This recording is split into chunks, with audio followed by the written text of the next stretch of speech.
All right, guys, here's my impressions of the 2018 Audi Q7. So I've had this car for about 4 or 5 days now, which I believe you gotta be with a car a couple days before you can really give your true feelings and thoughts and impressions. So let's just start with what this car looks like. I actually love the way this car looks. You know, it's a really large car, but it kind of has a small profile and it doesn't look too big, even though it's really big. I think they've done a really good job in the front. It's your classic kind of Audi look. It looks intimidating. It doesn't look weak. It looks a bit masculine. I love the way the car looks. Also from the back, they've done a really, really good job. It looks very svelte, and also another thing you don't get often is it has real exhaust tips with the exhaust pipes in them. Now, the surprising thing about this car was, I didn't know this, but it actually has the corporate 2-liter 4-cylinder. Like, they put a 2-liter 4-cylinder in this huge car, and I think the gross vehicle weight on this is approximately 6,500 pounds. And when I drove it, it didn't feel like a 4-cylinder at all. And I actually had to open the hood and see what it is. And the funny thing is, the way they conceal it, I still don't know what the engine is. I believe this is the 2-liter 4-cylinder, and I think they come with 252 horsepower, and the torque is, I believe, 270 something, 272.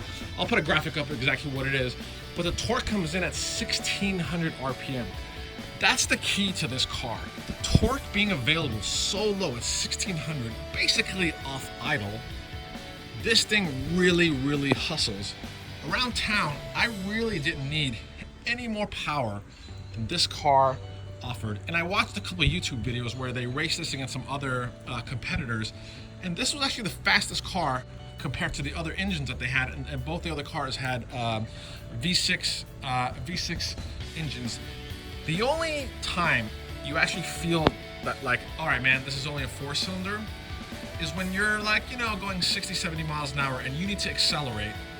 That's when the engine really has to hustle, really has to work.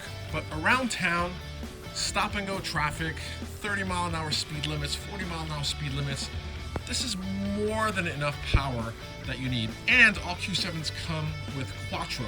So the combination of Quattro, and as you guys see, it's raining, guys, so I'm on the East Coast, and I've actually had a lot of fun with this car here in the rain. Like, it sticks to the road like glue.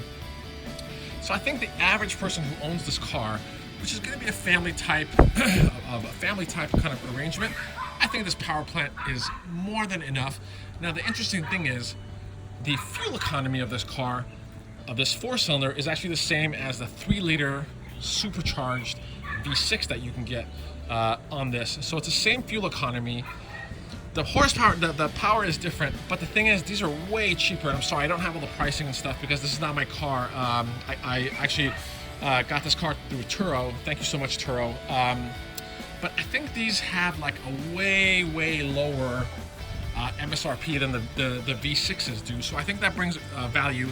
And if I was to buy one of these, there's no question I would buy the 4-cylinder one of these. All right, let's go inside now.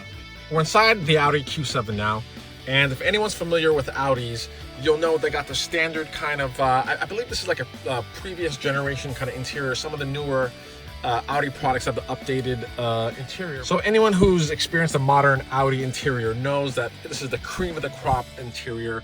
Everyone knows that every single material used is top notch. Everything feels good. Everything feels secure. Every button you push, all the noises that makes, when you push something, you know it got pushed in correctly. There's this weird, I did not know how to use this. I ended up never using this. This is actually very useful. But here, everything I wanted was actually through here. And one of my favorite features is this heated steering wheel. So this car comes with everything. I mean, it's got the heated seats, the air-conditioned seats. Let's start her up and see here. Of course, the push button start, and that pops up. Actually, let's look at that again. Let's see here. I want to show you guys this. Okay. Nope. Okay. Oh, hold on. That's how you turn up the power. So let's start this car up and see what other features on here. The cool thing I love is that this pops up. I absolutely love that, and the screen is so amazing looking. So we'll load that up. Also, this dash is incredible. The entire thing is digital, and with these buttons, you can actually change how they are. So you can have them big like this. Now, this is what everyone loves about this right here, baby. Look at that. That's ridiculous. The entire dash becomes a Google Maps map. And also the cool thing is you can actually zoom all the way out and get a view from Mars, or you can go in, but I'm not going to show you my address. Also, the cool thing is here, you push this again, those pop up. Very cool. Absolutely my favorite feature on the car. Second favorite thing I love is the shifter here. I'm a sucker for shifters right here. I hate the ones here or buttons and all shit. This is a great shifter. You hold on to it, feels good. You engage it like this. You go down. Park is like this. Also, another great thing I love is the drive select buttons are right here. So you quickly, actually, hold on. It thinks I'm going reverse. Okay. So you got your options, right? You got off-road, and I'm sorry, I didn't do the research of what they do, but you probably get the point of it. So you go from off-road to comfort, and then when you're in comfort, you're actually in comfort. Everything's lax, the suspension feels good. Then you have auto. Auto, I believe, is the more aggressive you start driving, the more aggressive the suspension, the tuning, and all that stuff gets. And then obviously, there's my favorite, which is the dynamic. Now, my opinion, this car with the 2-liter 4-cylinder and all that torque down low, to drive this car in an enjoyable way where you don't feel like you need more power, I believe the car needs to be in dynamic. Once it's in dynamic, I think it does the job for around town. And also the volume buttons here, and like I said, everything else can be controlled through here. By the way, everything feels great. The stacks feel great. The shifter feels great. 2 memory seats. 2 memory seats here. Let's see what else. Huge panoramic sunroof opens. The only gripe I have about this is that if you need to close the screen, you need about 30 minutes of free time for this thing to close. I just wish they would just put a little bit more powerful of a motor, because the thing is, you pull up, you want to get out of the car, you gotta wait for this. You gotta wait for this thing. But other than that, it's just a small gripe. Also, look at this. I want to show you guys this. Look at this. Look how crazy this is. Like, they didn't have to put this sturdy, crazy looking thing, but it makes a difference. It looks quality. It looks good. It makes me feel safe. Like if I hit this, like this got my back. I love the color combination of this this brown leather, the black, and the aluminum there. So let's take a look at the back.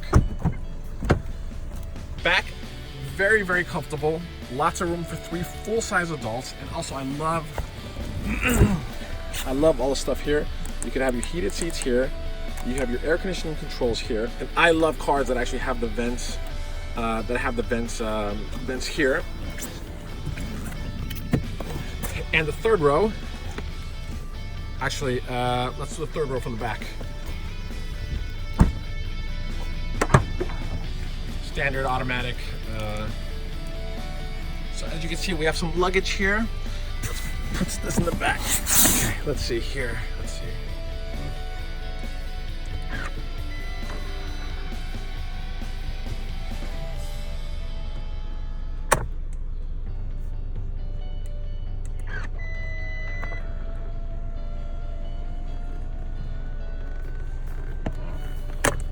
So as you can see, I had luggage here with the third row down, but with the third row up, I still have enough luggage for the back space here. So let's put this back down.